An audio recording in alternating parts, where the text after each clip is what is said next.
Hey everybody, welcome to JLB Sports TV, and first off, let me give you a couple numbers so you can understand this show. Sam Bradford, 6 years, $78 million. $50 million guaranteed. Largest rookie contract ever. Ed Reed, 6 years, $60 million with $34 million guaranteed. Highest paid safety in NFL history. Yes, higher paid than Ed Reed, Bob Sanders, and Troy Polamalu. Guess what? Each have 0 NFL snaps. Let me give you some other numbers too. Chris Johnson, 2,000 yards. Will be making $2 million next season. Peyton Manning, couple MVPs, 1 Super Bowl ring, $34 million guaranteed in his current deal. Anybody want to tell me what's wrong with these numbers? Obviously, these rookie contracts need to be reworked in the new NFL collective bargaining agreement next year. But last week, or I should say this week, I read a very, very interesting article in the latest SI, Sports Illustrated, by Jim Trotter. Of all these horrible, franchise debilitating busts in the NFL and just these players that have these huge, enormous contracts, such as Jamarcus Russell, who made $39 million in his 4 years of service with the Oakland Raiders.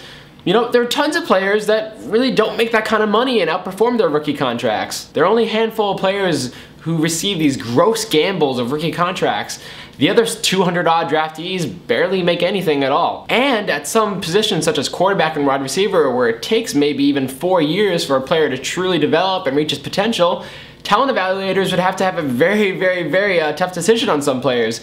Because they're at the end of their 3 years, especially if it's a quarterback, say Aaron Rodgers, they're at the end of their 3-year rookie contract. They haven't had a single start, and the guy in front of him is still starting, performing fine. What do you do with the player?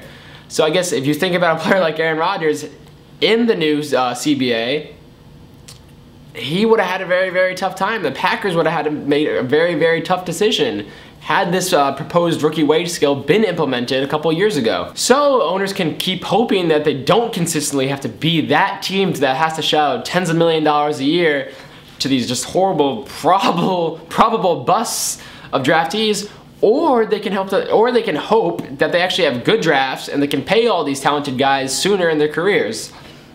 For the players, it'd obviously be more beneficial for them to sign shorter deals and hit free agency earlier because, like I said, looking at the entire draft class, only a handful of guys are getting paid these ridiculous $50 million contracts.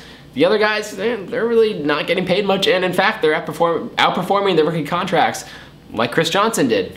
So, if you were an owner, would you prefer the current rookie wage scale that's being tossed around, maybe going to be implemented in the new CBA, or would you prefer the current rookie system where it's just keep paying these guys and just paying these guys? Because, you know, if Bradford is getting $50 million guaranteed this year, imagine what next year the guy's gonna get. I think Stafford got $40 million last year. The next guy's gonna get $60 million. It's just getting out of control.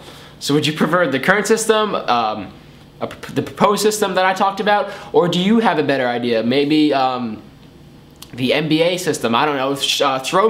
Tell me your ideas. And if you were a player, would you like the system that's in place now, or would you prefer the rookie wage scale and getting out of your contract earlier? So let me know in the comments below. That's all for today with JLB Sports TV. Either way, these rookie contracts are ridiculous.